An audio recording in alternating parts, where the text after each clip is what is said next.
Y para poder pensar, ¿no?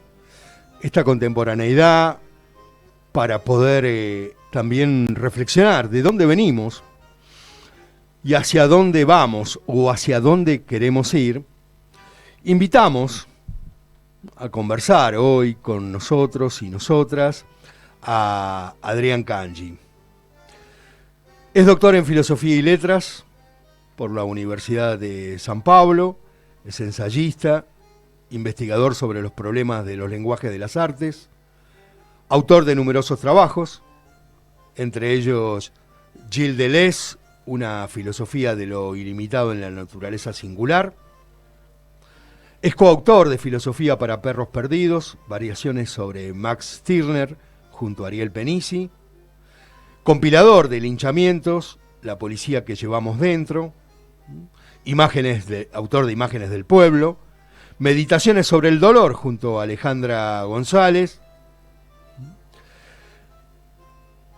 Meditaciones sobre la Tierra, y últimamente ha escrito y publicado Negacionismo, El naufragio de la memoria, un libro también de Red Editorial. Es docente de la Universidad de Buenos Aires, de la Universidad Nacional de La Plata y de la Universidad Nacional de Avellaneda, donde dirige la maestría en Estéticas Contemporáneas Latinoamericanas. A su vez, es profesor regular del doctorado en Ciencias Sociales y Humanidades de la Universidad Nacional de Misiones. Muy buenas tardes, Adrián, gracias por estar del otro lado.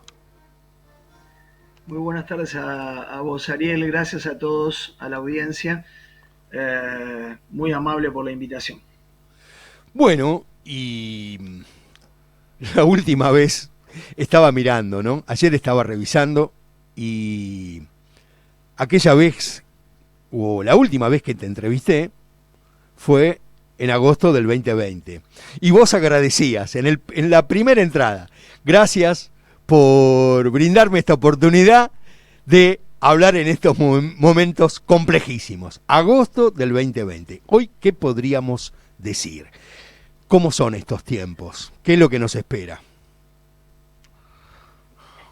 Es una pregunta extraordinaria. Agradezco entonces por segunda vez, querido Ariel, que me invitaras en momentos complejísimos.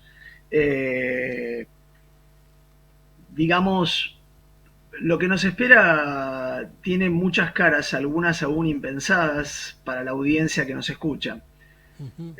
Habría que recordar que olvido, horror, dolor son palabras demasiado fuertes, sobre todo para aquellos que venimos de los tiempos de la dictadura y que de alguna manera imaginamos que una de las condiciones centrales del gobierno presente no solo será motosierra, sino centralmente la compra de armamentos.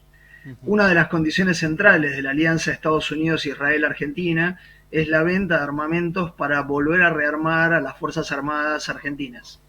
Y esta es una de las condiciones que podría decir es un preanuncio del presente que vamos a vivir.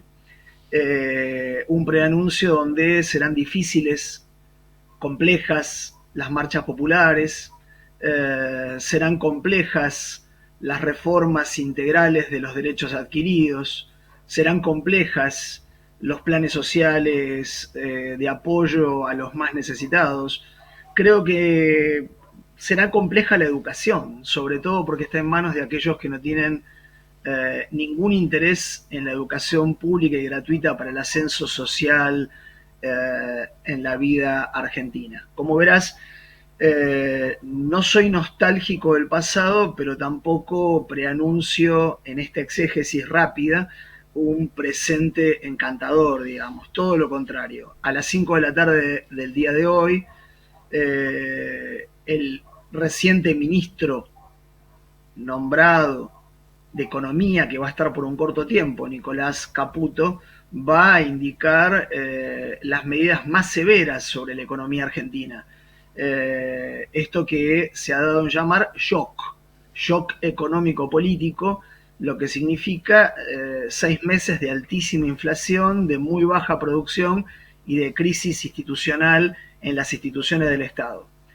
Para tomar un dato más a tu pregunta, conversaba el otro día fundamentalmente con gente de CONICET, a quienes les debemos mucho trabajo público en las instituciones del Estado y también en las instituciones privadas, porque CONICET está asociado a estas instituciones. Bueno, durante el gobierno de facto, el gobierno militar, durante la dictadura, CONICET fue privatizado, desfinanciado en las áreas de las humanidades y privatizado en un área que tiene que ver con las áreas productivas. Imaginamos este tipo de CONICET en el presente, cosa que no lo deseo, pero lo imaginamos de este modo, digamos. Uh-huh. Y uno no deja de preguntarse acerca de las condiciones de posibilidad de este presente. O, dicho de otro modo, bajo qué circunstancias o cuáles son las razones, qué cosas hicimos o dejamos de hacer por acción o por omisión para llegar a esta actualización, diría, de los gobiernos más nefastos que ha tenido la Argentina y que se suma, me parece a mí, a un plantel que hay que decirlo una y otra vez, que no tiene ningún tipo de espesor simbólico, ¿no? Es decir, que si uno piensa que se debe gobernar en una combinación de hegemonía y coacción, acá no vemos plantel o no vemos cuadros que sean capaces de poder articular una retórica con la intencionalidad de poder ejercer alguna hegemonía, ¿no? Pero ¿cómo llegamos hasta aquí? ¿Qué es lo que pasó con nosotros? Mira, Ariel, es una pregunta difícil de responder. He escuchado mucho narcisismo de algunas críticas, incluso de compañeros y compañeras que con el diario del lunes tienen una perspectiva respecto de los errores. Yo he sido crítico, pero debo decir que aquí hay una elección colectiva de carácter democrático en el que básicamente la población ha votado. Y debo decir que esta estructura democrática está ligada a lo que podría llamar un cambio antropológico y técnico de nuestra especie humana, que ha mudado la concepción de las instituciones comunes que nosotros habitábamos. Han perdido prestigio las instituciones del pasado, han perdido prestigio y valor por errores propios y por acumulaciones de deudas infinitas las instituciones que habitamos, y fundamentalmente ha habido un cambio ligado a la fatiga y al resentimiento de los más jóvenes, quisiera decir, frente a las crisis ambientales del planeta y a las crisis laborales locales y planetarias también, digamos. Debo decir que muchos de los que se han ido de Argentina están retornando porque no encuentran trabajo en ningún lugar del planeta. Esto es al mismo tiempo una desazón que muestra que no es tan fácil abandonar las localidades en este momento mundial del capitalismo mundial integrado. Entonces, digo, la primera cosa es, los jóvenes han sido los mayores votantes de Villarruel, pero no solo ellos, de Villarruel y de Milei. Digo Villarruel en primer lugar porque Villarruel hizo una campaña muy curiosa y estratégica, ¿no? Trabajó sobre instituciones fuertes del pasado del pasado de facto argentino, que es evidentemente la promesa de retornarle a las fuerzas militares integralmente, a la gendarmería, a la policía,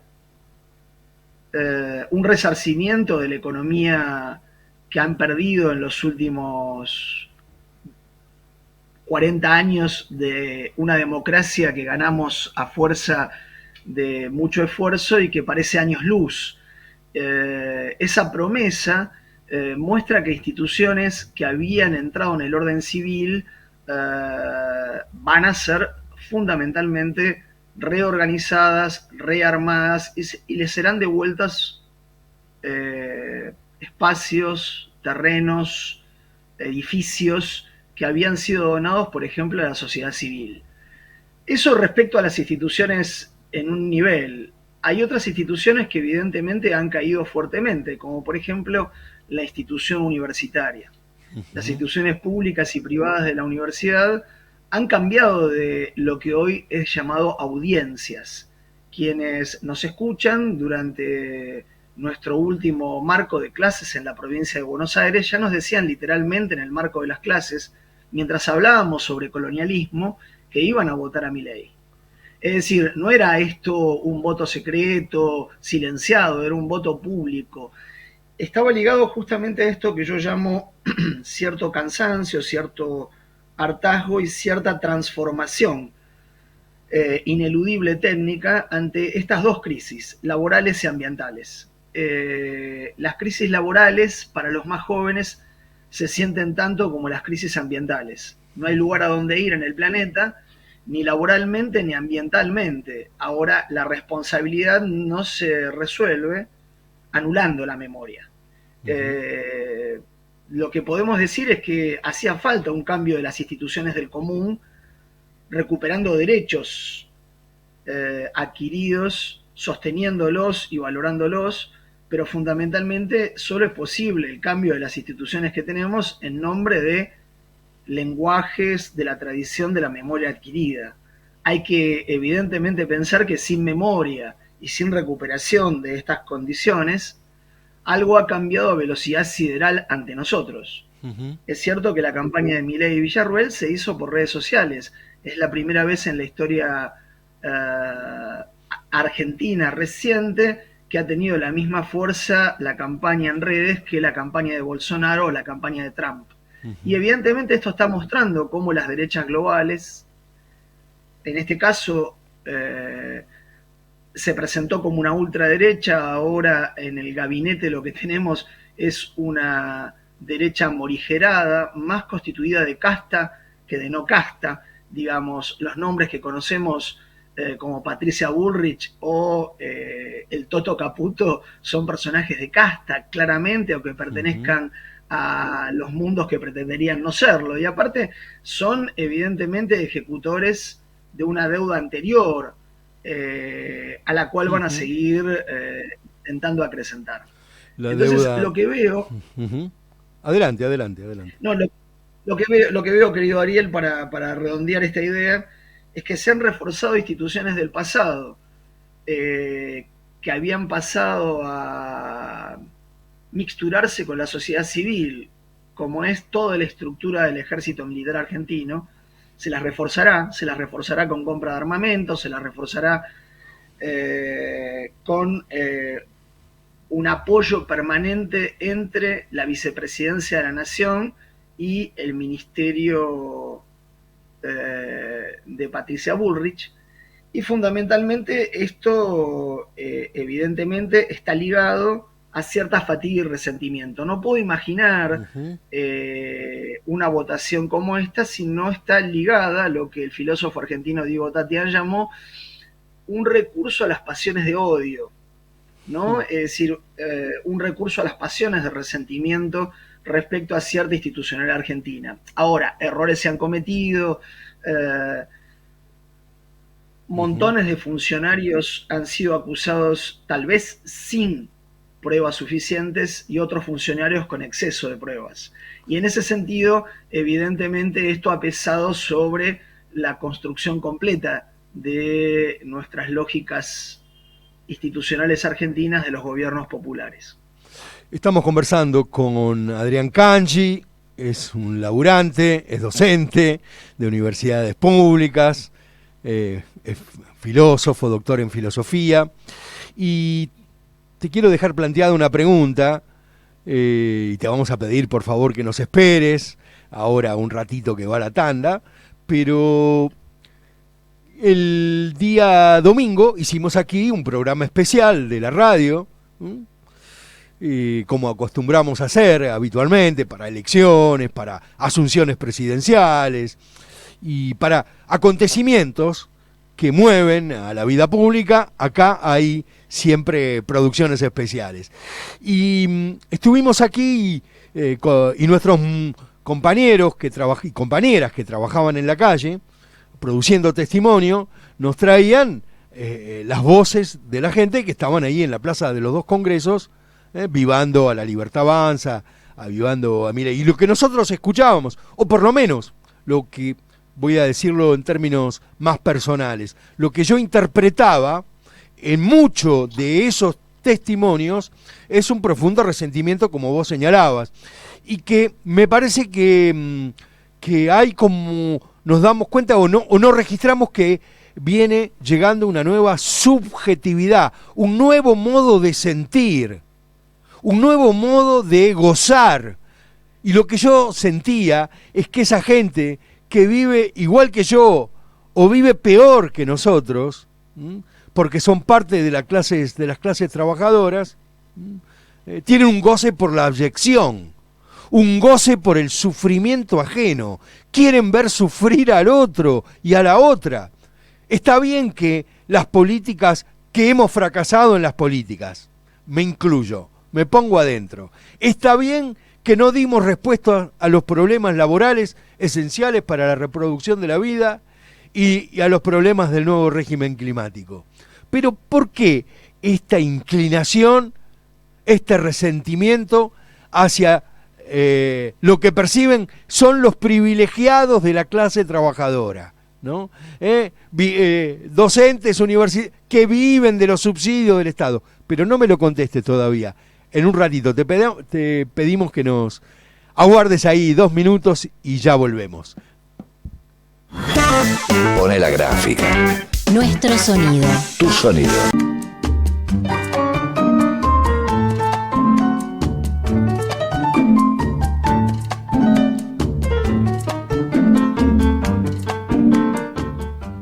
Y seguimos conversando con Adrián Cangi. Y bueno, dejábamos planteada la pregunta, ¿no? ¿Por qué ese modo de sentir, ese modo de pensar, de ver al prójimo, al otro o a la otra, ¿no?, como responsable de los propios males? Mira, Ariel, yo siento en el presente que hay una gran desadherencia y una desempatía de lo que nosotros aprendimos a vivir como comunidad. Es decir, si hay algo que se ha roto es el lazo social desde dentro. Naturalmente esto no es inseparable de una cultura de medios que ha trabajado muy meticulosamente para engendrar, evidentemente, frustraciones y odios entre trabajadores. Esto está claro, porque evidentemente pensar que un trabajador de la docencia, un trabajador de CONICET es un privilegiado de la sociedad, forma parte de, evidentemente, un imaginario del delirio. Sobre todo porque efectivamente una cantidad de los medios de Clarín y Nación trabajaron durante mucho tiempo diciendo que esto se trataba de una fábrica de militancia. Uno de los ataques fundamentales del gobierno actual y de quienes pidieron más motosierra este domingo en la plaza fue fundamentalmente atacar la militancia de las universidades, la militancia de las instituciones como CONICET, la militancia de los gremios que trabajaron para ampliar sus plantas laborales técnicamente teñida de ñoquis. Esta es un poco la palabra fundamental que giró durante los últimos años. Es decir, por un lado, un gobierno tildado de ladrones. Por el otro lado, una clase trabajadora en el campo de las instituciones tradicionales que habían tenido que ver con el ascenso social y la formación pública, en las que creyó y apostó no solamente a la ampliación de leyes, sino a la invención de nuevas universidades para el territorio del común, han sido atacadas. Pero vamos a instituciones que son nuevas instituciones de la naturaleza común. Por ejemplo, la institución Madres de Plaza de Mayo. Es una institución que nunca había sido atacada hasta el presente. Escuché en la plaza el otro día un ataque a Madre de Plaza de Mayo. Cosa que de alguna manera forman parte de instituciones legitimadas internacionalmente en términos latinoamericanos y en términos locales y nacionales por leyes del Estado. He escuchado la necesidad de la desaparición de la Correpi, es decir, de la institución ligada al gatillo fácil. Esas instituciones que nacieron a la luz de los nuevos derechos de una ciudadanía que ganó su ley sanitaria sobre el aborto, la llamo así, ley sanitaria sobre el aborto por ese nombre técnico, es decir, fue una ley de sanidad nacional, no fue una lucha teológica por la vida o la muerte, sino una ley de sanidad nacional para para aquellos que más sufrían, abortos clandestinos, y en ese sentido, mal confundido por los medios durante mucho tiempo el debate, es decir, convertido en un debate entre vida y muerte, como se trataba, es decir, se llamó a la marea verde de los grandes movimientos feministas, se los llamó asesinas en los medios durante mucho tiempo. Esto evidentemente va creando, vamos a decirlo así, una conciencia del lenguaje, una retórica de orden simbólico, un imaginario colectivo de que hay una cantidad de gente que está en favor de la muerte, en favor del robo, en favor del privilegio, y sin embargo forman parte de lo que tradicionalmente conocemos como clases trabajadoras. Entonces no solo se atacaron instituciones tradicionales, se atacaron a las instituciones creadas por la fuerza del efecto del 2001, a las grandes instituciones del común o a las instituciones que venían como efecto de la democracia de los 40 años ganados. Es decir, se ha atacado a todas estas instituciones. Cuando digo madres y abuelas de Plaza de Mayo o la Correpi, es decir, la institución que defiende a las víctimas del gatillo fácil, digo que se han atacado instituciones muy poderosas, pero también se atacó un proyecto fundamental que estuvo en la base del gobierno anterior y que no pudo avanzar, que era la renta básica común y general obligatoria. Es decir, se atacaron instituciones, y a la renta básica común y obligatoria se la estaba dotando del carácter institucional, equivalente a una nueva institución del común, fue atacada del mismo modo. Entonces, entiendo que el resentimiento, el odio, se construye a velocidades siderales en sociedades que de alguna manera han vivido, no me gusta usar mucho este término, pero de noticias falsas. No detesto a los filósofos que se dedican a hablar de la fake news como nuevas teorías, como si no las conociéramos hace un centenar de años. Noticias falsas hubo siempre. El problema ante la noticia falsa es la solidez de las legislaciones y los derechos ganados. Claro, pero pensemos pero lo que pasa es que años atrás, se instituye, discúlpame, se instituye la idea de que todos los discursos valen igual, ¿no? Todos valen uno, ¿no? Y cuando hay necesariamente una jerarquización retórica, hay una jerarquización discursiva, no todos los discursos valen lo mismo, ¿no? Perdón. Mirá, estoy tan de acuerdo con vos que solo quisiera recordar las palabras de un docente que me honra, Alfredo Bravo, un socialista que me honra, cuando en un momento determinado, pensemos que murió de cáncer y fue torturado, pensemos que él dice en un momento de su testimonio muy temprano ante las organizaciones estadounidenses pidiendo la apertura de los archivos de la tortura argentina, lo siguiente: cuento esto para mostrarle a ustedes por qué estamos peleando, por qué luchamos, por qué nos organizamos. O bien hay asesinos de Estado pagados por el Estado en nombre de una supuesta guerra sucia, o bien hay torturados desaparecidos, la mayoría trabajadores, bajo la voluntad de una transformación histórica con todos los errores posibles. Cuando Alfredo Bravo declara esto, lo declara ante el mundo y ante las instituciones estadounidenses pidiendo apertura de documentación para tener la certeza de que tal vez este número llamado 30.000 es un número simbólico que puede estar excedido por mucho. Es decir, que encima de esta condición llegamos a esta idea porque Villarruel hace 20 años que está martillando, digo martillando, uso esa palabra como lo usaba Nietzsche, casi lo hago a propósito. En vez de una filosofía de martillazo, está martillando la conciencia popular y pública respecto a esto.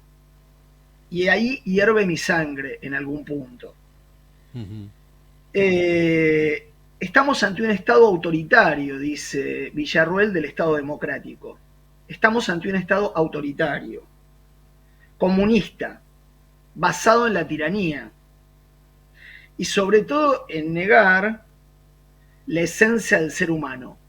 Este Estado autoritario fue el que nos legó los Kirchner. Fue el que se fue construyendo en el proceso de Alfonsín a los Kirchner, dice Villarruel. Este Estado autoritario no es un Estado democrático. Si lo fuera, en democracia, están violando los derechos humanos de aquellos héroes de la patria, esto es lo que dice con precisión, como fueron mis parientes. Yo solo quiero recordar esto, ¿no? Para los más jóvenes sobre todo, y para la audiencia que de alguna manera tenga un poquito de memoria, que Villarruel tuvo dos parientes muy importantes, Eduardo Villarruel y Ernesto Villarruel. Uh-huh. Eduardo Villarruel fue teniente primero de infantería en el ejército argentino, enviado a Tucumán como parte del operativo Independencia, donde se estableció el primer centro clandestino de detención conocido como La Escuelita, en Famalá. Es decir, su pariente directo de sangre es un torturador pagado y financiado por el Estado argentino. Ese centro empezó en 1975 en democracia. Es decir, en democracia ya existía un Villarruel operando en un centro clandestino. Esto quiero recordarlo. Antes del 76, un año antes, ya existía este centro clandestino. Su segundo pariente, que no es poco importante, es el oficial de inteligencia Ernesto Villarruel. Es el tío de la hoy vicepresidenta de la Nación, que fue imputado por un operativo ordenado desde el centro clandestino El Vesubio. Es decir, centro clandestino en La Matanza, en nuestra provincia de Buenos Aires, que terminó en la desaparición hasta el día de hoy de Guillermina Silvia Vázquez, que era una estudiante, y finalmente, por diagnóstico de salud, aunque fue detenido por el juez Rafecas, no tuvo que afrontar ningún juicio público, ningún juicio social. Entonces, lo que me preguntas sobre el resentimiento tiene que ver con cierto olvido de estas figuras. Ahora, que son muy fáciles de encontrar y reconocer simplemente con ese aparatito llamado Google. No hay nada más que googlear a la familia de Villarruel y tendremos que durante los 20 años de trabajo de nuestra vicepresidenta actual, trabajó por el negacionismo y el revisionismo de la historia argentina, y por eso fue premiada por la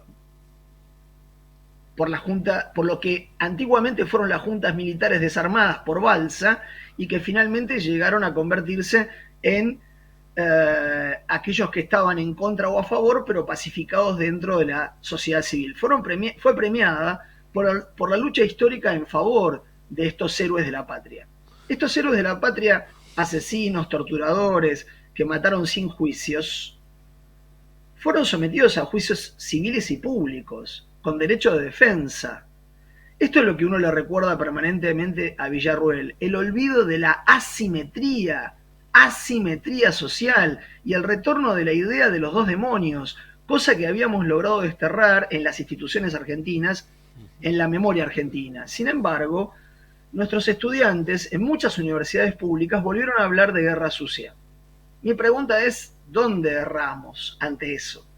¿Dónde puede ser constituida la palabra guerra en un territorio en el que fundamentalmente no hubo sino desigualdad, asimetría de las fuerzas del Estado frente a insurgencias o insumisiones, equivocadas o no? Porque de alguna manera hay quienes pidieron arrepentimiento público por aquella pertenencia o al Ejército Revolucionario del Pueblo o a montoneros.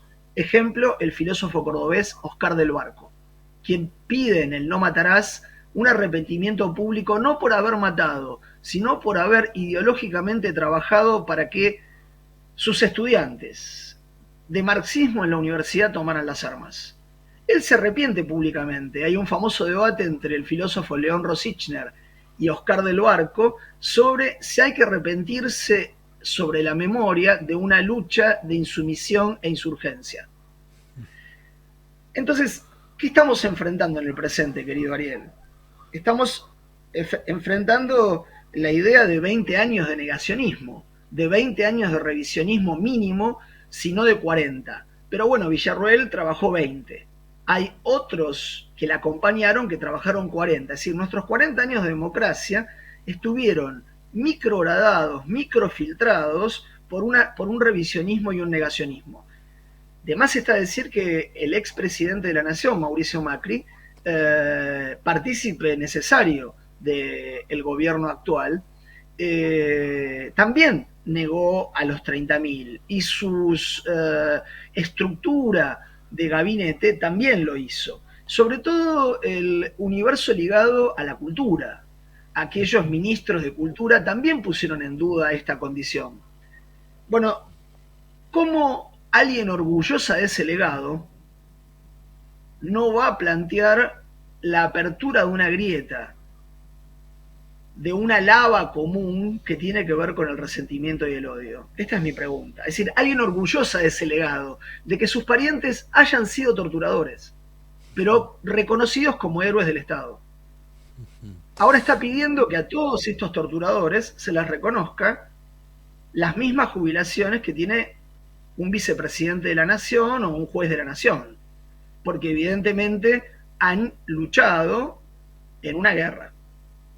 Bueno, a los héroes de Malvinas, sin embargo, pretendes olvidarlos, porque total no nos pertenece ese territorio. Y sobre todo después de que Milei haya hecho una reivindicación, ¿no?, global, claro, de Margaret Thatcher. Estamos conversando con Adrián Cangi. Te propongo una muy dulce compañía para que nos acompañe en esta charla de Eladia Blasquez. ¿Te parece? Ahí va. Me parece que calza bien en medio de esta conversación. A Eladia Blasquez le mandamos un fuerte abrazo ahí donde esté, no sabemos dónde.